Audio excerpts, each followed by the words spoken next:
Hi, thank you for Hi. joining me, Gus Solomons Jr., for this Q&A about From Which Will Rise. So Gus was one of my professors at NYU and a long time choreographic advisor. So I'm excited to talk to you about the film. Well, hi. Yeah, I'm Gus Solomons. I've had a long choreographic career. And at some point I stopped about 10 years ago, I guess. I stopped thinking of myself as a choreographer because I realized that I did not have any more dances to make. And I was I seemed to have some skill at advising other people about their dances. Agreed. So I became a mentor uh, and a performer, still a performer. Yes. Uh, and so that's my credentials. I taught at NYU for 25 years. I got a little plaque. It's a very cheesy little plaque, but nothing was engraved. They just slapped a little thing on the back of some plexiglass. Said, "Congratulations, 25 years." Something. And but I mean, the thought was there. um, so now my babies are growing up, and it's so nice to have continued contact with you because you never outgrow the need for a third eye. Never. Who's going to tell you the truth about what they've seen. It's very nice to have contact, ongoing contact with your students, and you can see them, watch them develop,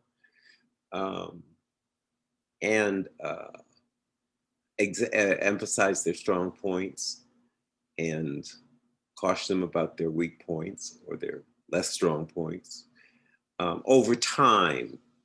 The trouble with most dance, because it's so ephemeral, it happens and it's gone, is that it's difficult to follow a development Mm-hmm. over a long period of time. And I feel like you're one of the people that I have really had an opportunity to do that with, because I've seen your dances consistently Yeah. since you were in school. So after watching the film, I'm just curious if you had any questions that you feel like as a very experienced dance critic and viewer, it might help the audience to have a different perspective while viewing it, or could clarify anything for the viewer. Yeah, the other thing I wanted to mention was the words. I think that, in other words, you've got the sight going for you, you've got the dance, you've got the movement going for you, and then you've got words. Mm-hmm. And when the words started to happen, speaking started to happen, I really wanted to see a bigger difference in what she was doing.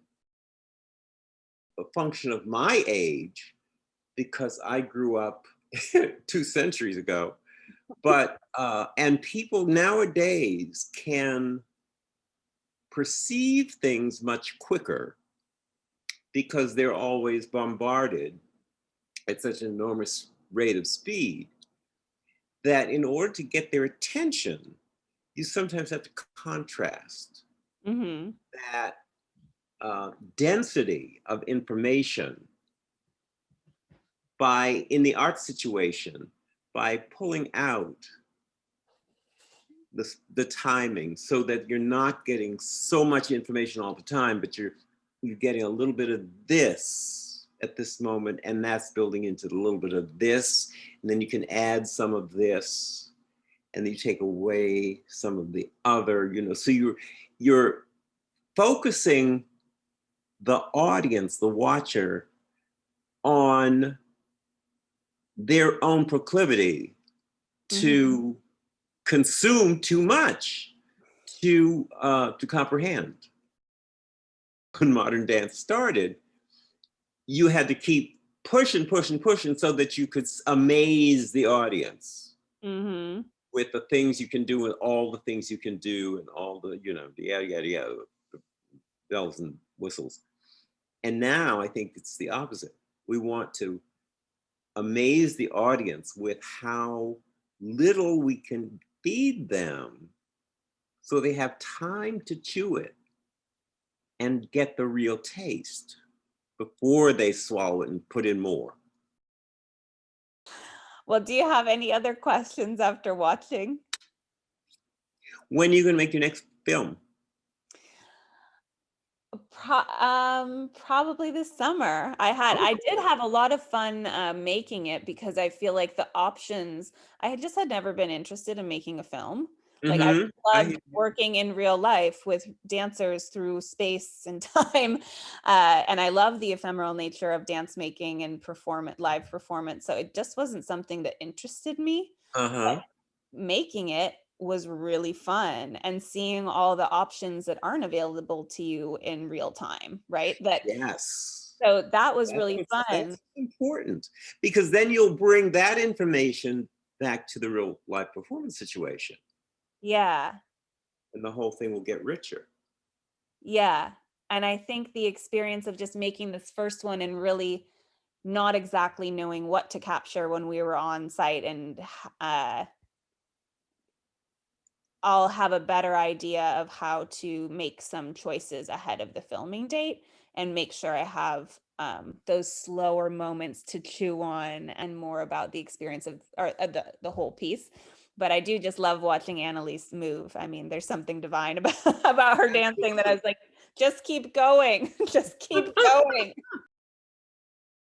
Art has certainly kept us going through this time, and yeah, doing this project kept me going through the Mm-hmm. uncertainty and tumultuous nature of the past year we have been through. So grateful to have had something to dig my teeth into and try something new and just keep experimenting. That's what it's about. You're definitely an inspiration for that, to keep evolving.